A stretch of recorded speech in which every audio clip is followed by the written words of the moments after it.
All right, good morning, y'all. Rise and grind. What is up, Roddy fam? Today we're going to be talking about heat cycles, the basics, right? We're not going to get into technical details of pro, estrus, estrus, and estrus and diestrus. I really don't see the point in getting technical. We are the common man here, your average Joe, doesn't really care about that. They just want to know, when is my bitch going to go in heat? What signs, symptoms, to look out for, and what to do, right? If you want to breed or if you want to avoid unnecessary breathing, breeding.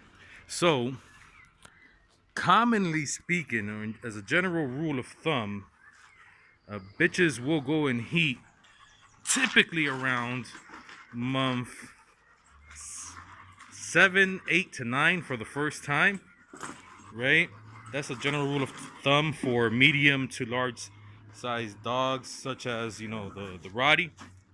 Uh, it could be a little bit more, it could be a little bit less, but generally around like 7 to 9 month mark is when their first heat cycle is gonna happen. Uh, Raven, her first heat was at month 8, and Gila, her daughter, her first heat was at month 9. So it does vary, from dog to dog, right? But generally, that's around the time when their first one's going to come in. Now, after that, if your dog has a regular cycle, they will go into heat every 6 months, meaning twice a year, if their heat is regular. Just like humans, women, their periods can be irregular. It ain't that common, but it does happen. So same thing can happen with dogs, right? If that is the case with your dog, you want to make sure that you keep a calendar so that way, you have the information that you need to when your bitch goes in heat, and that way you can keep a little bit more control over it, right? Um, Symptoms, signs. When they're going into heat, their vulva will swell up. It will swell. Some dogs more, some dogs less, but you'll notice. They'll swell up, and they'll lick it. They'll be licking that thing all day long. Either Raven herself will lick it, Geetha will go ahead and lick it, Ragnar will lick it. It'll be a party, y'all. They'll be eating that thing all day. So they'll lick it because it's swollen and they want to clean themselves. You'll notice the discharges, the blood. It ain't a whole lot of blood, right? For those of y'all that are concerned, like, oh my God, do I have to clean up so much blood? No, you don't. It ain't that much, right? Some dogs are a little bit more, some dogs a little bit less. Some dogs you'll barely notice with some, right? But yeah, they'll go ahead and start bleeding. Now, they will start peeing more, urinating more. And they think that they're gonna, pee a whole lot in one sitting. Raven, she would pee like little drops, but like every 2 or 3 damn seconds. When we would take out our walks, take her on our walks, she would pee like crazy. And it's all those, hormones, that are in there, that she's letting all the other dogs know, like, hey man, it's about to be that time, y'all. I'm about to be ready, y'all. So it's a way that they communicate. During this time as well, man. Especially like if it's that first heat, they'll hump each other. Dogs do hump each other for various reasons, but Raven would hump. We had another dog, Luna. Luna would hump her. Right now with this last heat with Raven, she would hump. Geetha would hump her. Ragnar would hump her, etc. But with Ragnar, of course, he's a male. During those first couple of days, which lasts about like 7 to 10 days when they're bleeding, roughly, give or take, they will not let the male, penetrate. Right? They're not gonna let them. So I remember in an episode of tail docking that we talked about, that they use their tails to communicate with us. They use it to communicate with themselves as well. They will not move their tail. Let's see right here. They ain't gonna move it to the side like that. they're just gonna, let them hump. Yeah, whatever, man. That's fine. But they won't let them penetrate. Um, During that first cycle, it's normal, man. They're discovering their sexuality.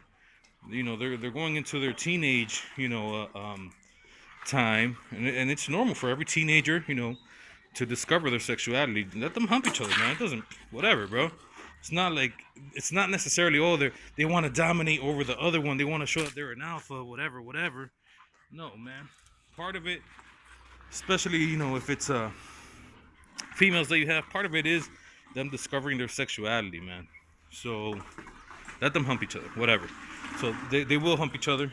They will pee more. That's letting them know, the boys, that they could come to the yard. She's about to be ready to play. In Nicaragua, we have a lot of stray dogs, so they will come, to that front porch, and they will pee like crazy. So you'll notice that as well. Like, if you don't notice these symptoms, you're not taking a look at your dog's vulva, you're not, cleaning up, not noticing blood, you're not taking your dogs out on walks, you'll notice dogs come to you, bro. You'll notice the neighborhood dogs come to your house and pee like crazy, letting her know, like, hey, yo, what's up? Am I a good candidate? Again, during this 7 to 10 day period, they will not be receptive. Then you have a very, very small window, extremely small window of when they are receptive. Typically between, I want to say, between day like 11, 12, 13, all the way up to 14, possibly even 15.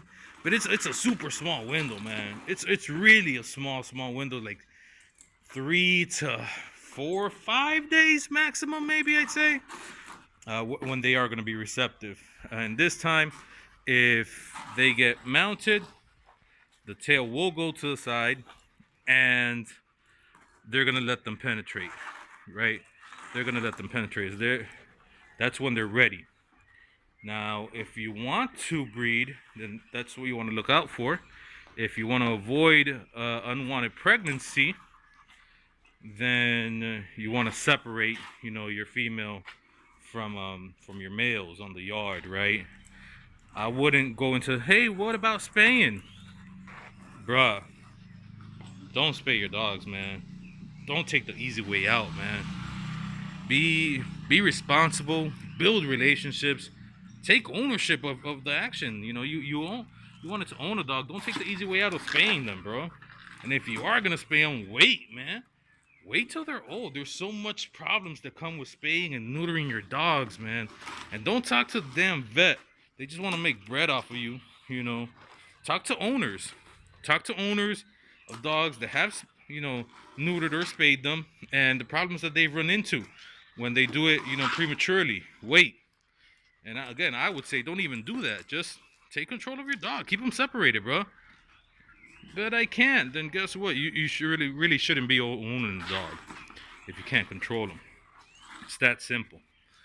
Anyways, so if once they breed, then they'll still attract dogs. They'll still, let the hormones out through the piss. But at this time, after that window closes, when the male tries to hump the female, she's not gonna let him penetrate. She's like, nah, man, we done. We good. We don't need that anymore.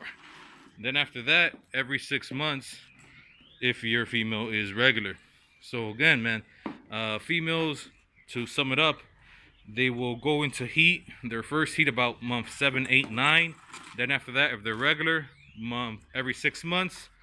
Signs to look out for are swelling of the vulva, vaginal discharge, blood, them licking themselves, them peeing much more, and the tail's going to communicate with the male dogs whether they could get in there or not. You have a very small window of when you can breed or when you want to avoid a small breeding. So yeah, man, just keep control of your dogs, keep a calendar, and build that healthy, beautiful relationship with your dogs. Por cierto, if you want these videos in Spanish, si quieren los videos en español, déjenmelo saber, y pues ahí vamos a hacer el intento. Peace. Until the next one, subscribe, leave a comment, leave a like. Love y'all, man. Peace.